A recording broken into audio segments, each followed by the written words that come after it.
ఎర్ర టోపీ పెట్టుకునేటువంటి పార్టీ భారతదేశంలోనే చాలా పెద్ద రాష్ట్రానికి ప్రాతినిధ్యం వహించి ముఖ్యమంత్రిగా పనిచేసి ఇప్పుడు ప్రతిపక్ష నాయకునిగా పనిచేస్తున్నటువంటి ఉత్తరప్రదేశ్ మాజీ ముఖ్యమంత్రి సమాజ్వాదీ పార్టీ అధ్యక్షులు మన తెలంగాణకు అత్యంత ఆప్త మిత్రులు ఆత్మీయ మిత్రులు గౌరవనీయులు శ్రీ అఖిలేష్ యాదవ్ గారు తమ సందేశాన్ని ఇస్తారు.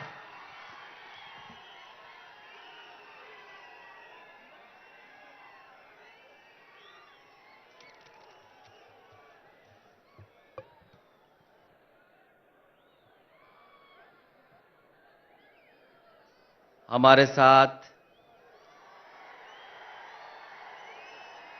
मंच पर आपके सबसे प्रिय नेता और यहां के मुख्यमंत्री आदरणीय के चंद्रशेखर राव जी, मंच पर उपस्थित दिल्ली के मुख्यमंत्री अरविंद केजरीवाल जी, पंजाब के मुख्यमंत्री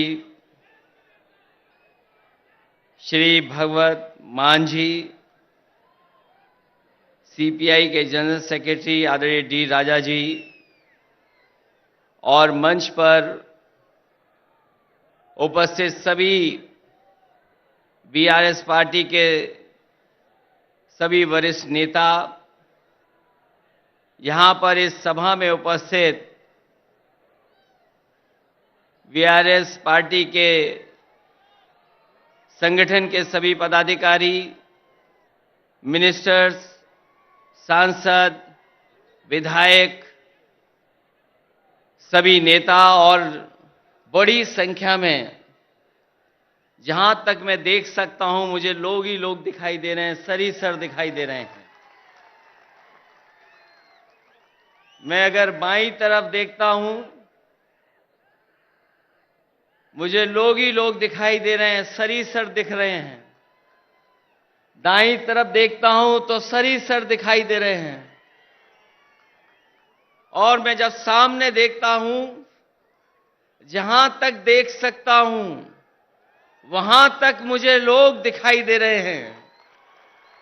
मैं इस ऐतिहासिक धरती पर, खम्मम की ऐतिहासिक धरती पर, मैं आदरणीय केसीआर साहब का बहुत बहुत धन्यवाद और आभार प्रकट करता हूं कि यहां पर इतनी बड़ी संख्या में आपने बुला करके पूरे देश को एक संदेश देने का काम किया है। आज सुबह से लगातार हम लोग काम देख रहे हैं। मैं सामने जहां पर बिल्डिंग में हम लोग बैठे थे,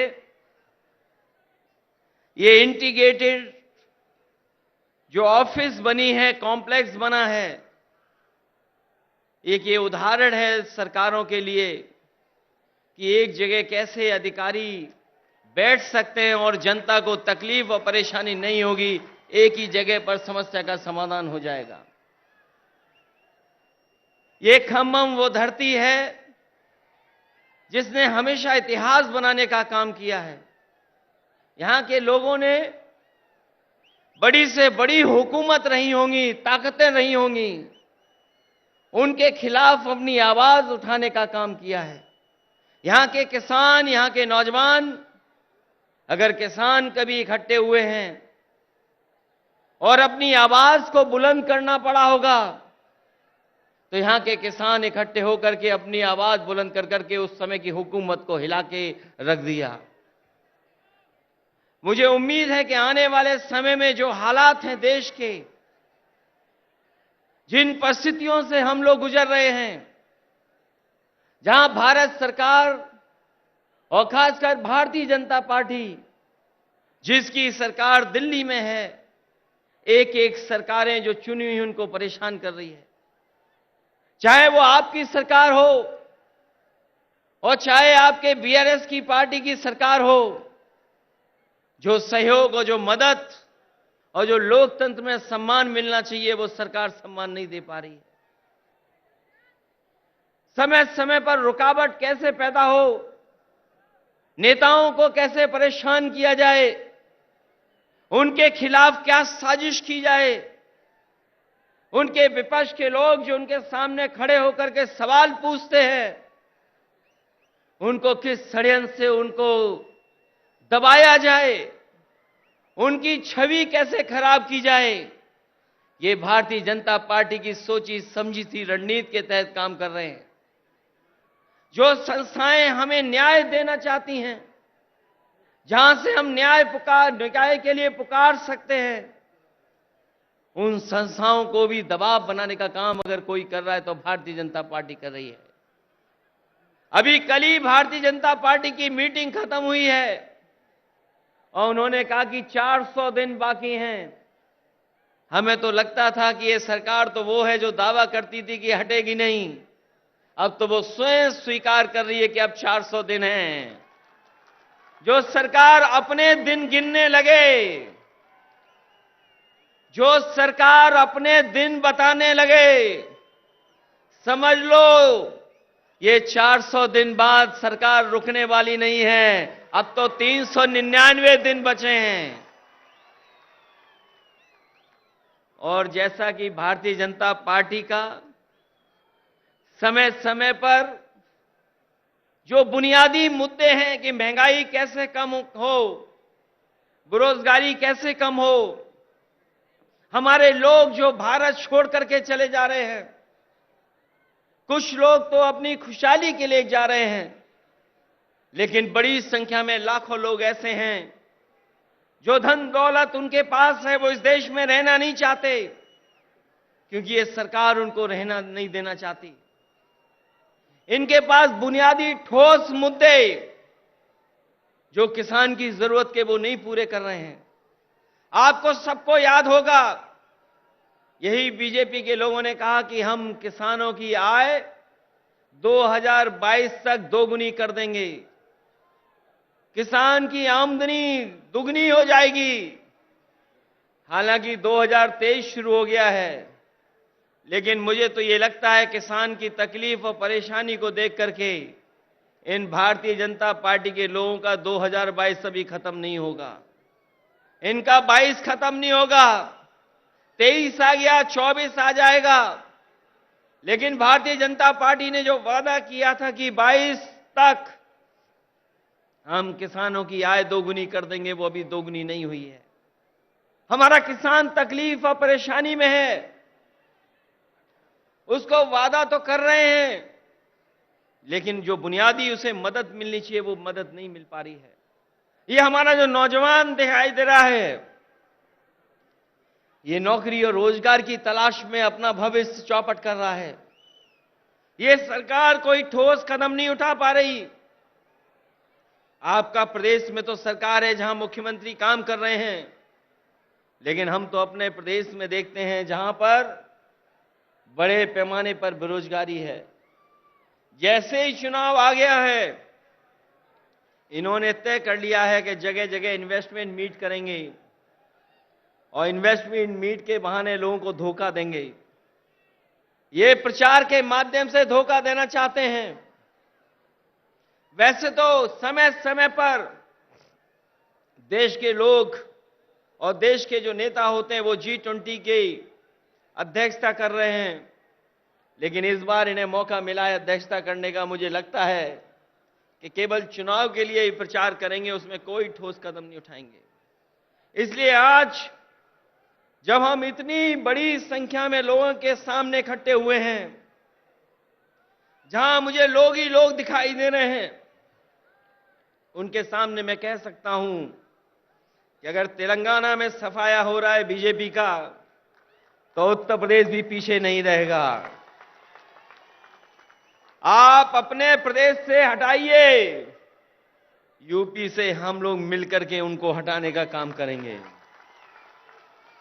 हम यूपी वाले यही जानते हैं कि जिन्हें प्रधानमंत्री बनना है वो उत्तर प्रदेश जरूर आते हैं। इसीलिए आपने देखा होगा गुजरात से उत्तर प्रदेश आए। अगर गुजरात से प्रधानमंत्री बन सकते होते तो शायद गुजरात को नहीं छोड़ते, लेकिन उत्तर प्रदेश के साथ जो धोखा हुआ है उसकी आप कल्पना नहीं कर सकते हैं। मां गंगा हमारी पूजा का, हमारी आस्था का हमारी संस्कृति की स्थान है। एक पानी का जहाज चला करके, विलासिता का जहाज चला करके न जाने क्या सपने दिखा रही है सरकार। और जिस मां गंगा को साफ हो जाना चाहिए था, मां गंगा वैसी की वैसी है, नदी साफ नहीं है, नदी को साफ नहीं कर पाए। मुझे खुशी है इस बात की कि जब मैं मुख्यमंत्री था, उस समय आपके मुख्यमंत्री जी ने एक फैसला लिया था कि यहां पर किसानों के खेत तक और घरों में पानी पीने का कैसे इंतजाम किया जाए।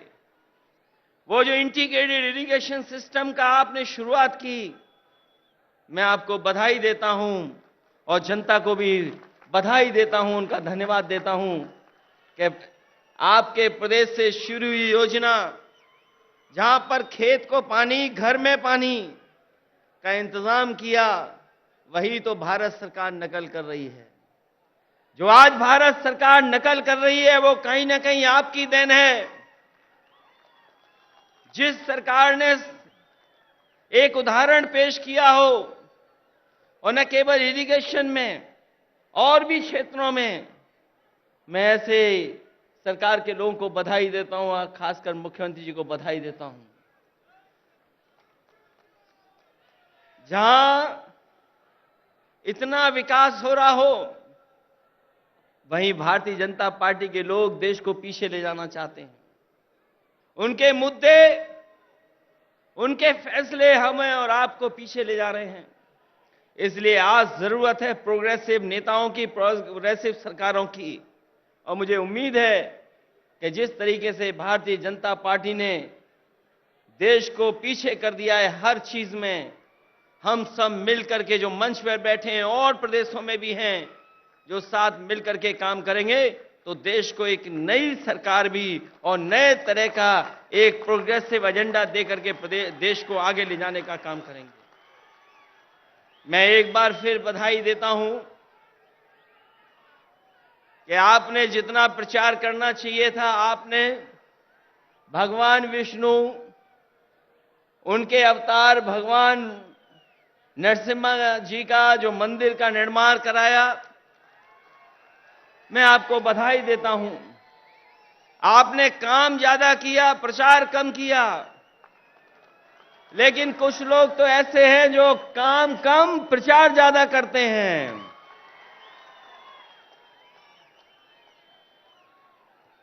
इसलिए जब अभी हम लोगों ने त्योहार भी मनाया है, हमारे यहां मकर संक्रांति का त्योहार तब मनाया जाता है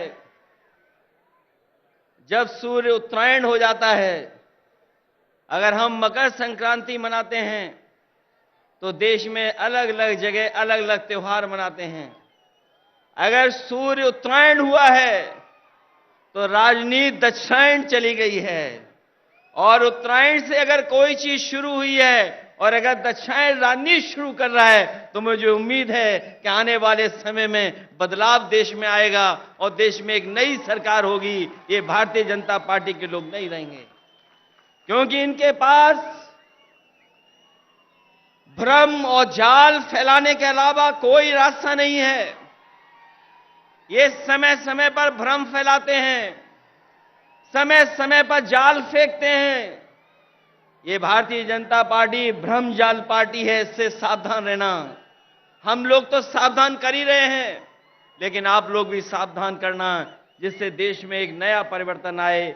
मैं इन्हीं शब्दों के साथ आप सबका बहुत बहुत स्वागत करता हूं, बधाई देता हूं। इस ऐतिहासिक धरती पर जो ऐतिहासिक जनसभा हुई है, उसके लिए बहुत बहुत बधाई। और यहां पर जितने भी दूसरे दलों के नेता हैं, मैं उन सब का स्वागत करता हूं। और एक बार फिर आपके मुख्यमंत्री केसीआर राव साहब का बहुत बहुत स्वागत और बहुत बहुत धन्यवाद और बहुत बहुत बधाई। हम सबको यहां पर इकट्ठा करने के लिए और लाने के लिए बहुत बहुत धन्यवाद आपका।